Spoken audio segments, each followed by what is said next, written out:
Hello, everyone. My name is Cheryl Matthews, and today Mackenzie and I will be presenting Intergenerational Effects of Adverse Childhood Experiences, a critical review of parental ACEs and children's psychosocial functioning.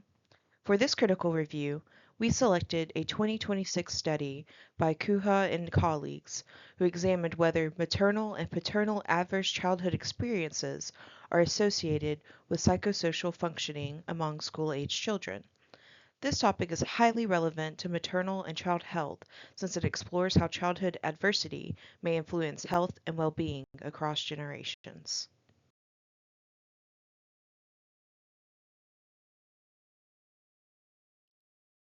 The article we reviewed is titled Maternal and Paternal Adverse Childhood Experiences Are Linked to School-Age Children's Psychosocial Functioning. This study was conducted by Tia Kuha, Heidi Bachman, Taru Saralainen, and Eva T. Arnonen, and was published by the journal Child and Adolescent Psychiatry and Mental Health in 2026.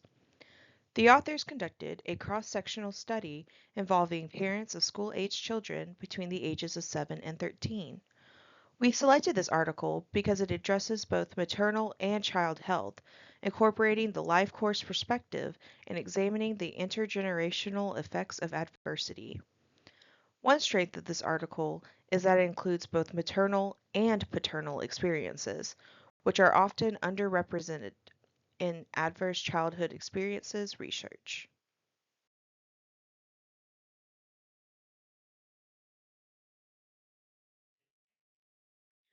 Kuha and colleagues investigated parental adverse childhood experiences, or ACEs, as a potential contributor to psychosocial difficulties among school-age children.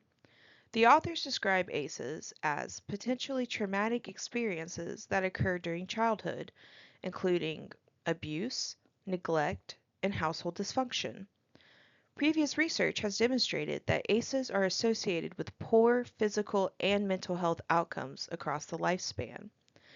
The authors also noted that there is relatively little research that examined whether these effects extend to future generations, particularly through paternal experiences.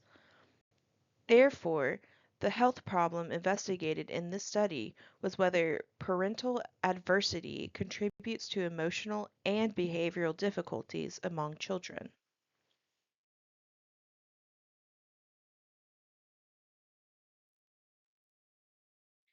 The goal of the study was to determine whether maternal and paternal adverse childhood experiences are associated with children's psychosocial functioning. The investigators specifically sought to answer four questions. Do parental ACEs influence child's psychosocial outcomes? Do maternal and paternal ACEs differ in their effects? Is there a dose response relationship between parental adversity and child outcomes? And do specific types of ACEs have stronger associations with psychosocial functioning? These questions are important because they help explain how childhood adversity may influence family health across generations.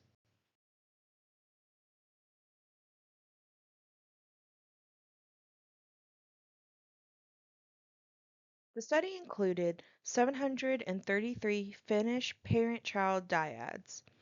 Children ranged from 7 to 13 years of age, and one parent participated per child. The investigators used a cross-sectional study design and collected information from a nationally representative community sample. Several validated assessment tools were used, including an adverse childhood experiences questionnaire, the pediatric symptom checklist, and measures of parental depression. One strength of the study design was the use of validated instruments and the inclusion of both mothers and fathers. However, since the study is cross-sectional, the authors cannot establish causation, but can only identify associations between variables. The study produced several important findings. First, mothers reported a greater number of adverse childhood experiences than fathers. Second, Both maternal and paternal ACEs were associated with poor psychosocial functioning among children. Third, children whose parents reported greater adversity demonstrated higher levels of emotional and behavioral difficulties.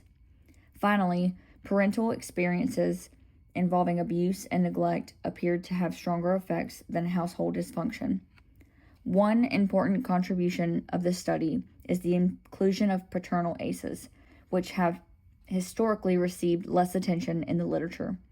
The findings suggest that both maternal and paternal experiences may influence child outcomes.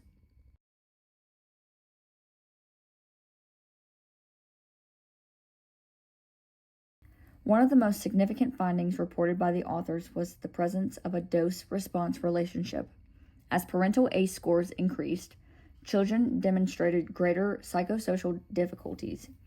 This finding supports cumulative risk theory, which suggests that multiple adverse experiences may have additive effects over time. Anor and colleagues' systematic review and meta-analysis further support these findings. Their review found that cumulative exposure to ACEs significantly increased the risk of mental health disorders, demonstrating that adversity often produces long-term mental health consequences. Together, these studies suggest that adversity may affect multiple generations and contribute to cycles of poor mental health.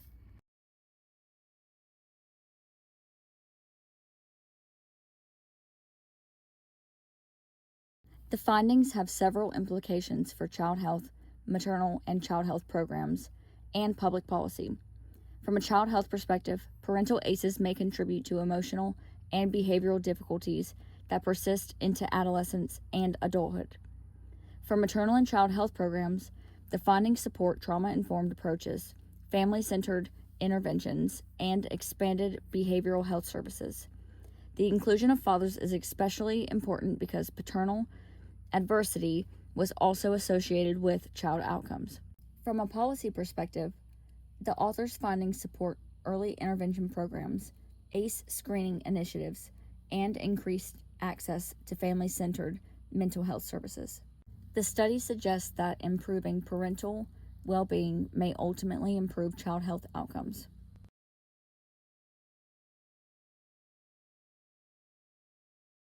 The authors recommend additional research examining the long-term effects of parental adversity. Future studies should follow families over time, investigate protective factors that promote resilience, and include more diverse populations. After reviewing this article, we recommend incorporating parental ACE screening into pediatric and family health settings, expanding trauma-informed parenting programs, increasing father involvement in interventions, and improving access to early mental health services. These recommendations may help interrupt the cycle of intergenerational trauma and improve psychosocial outcomes for both parents and children.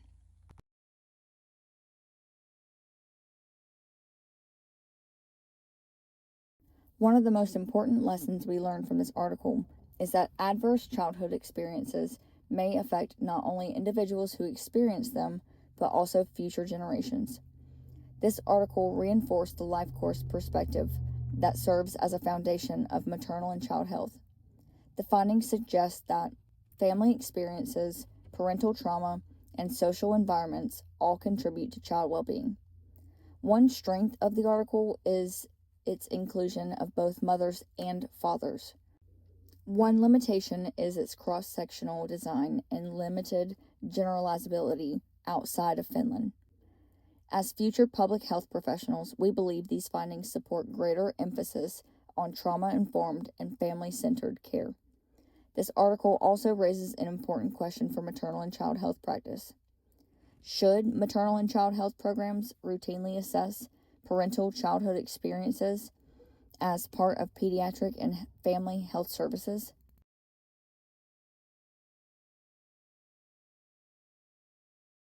This slide contains the references used throughout our presentation.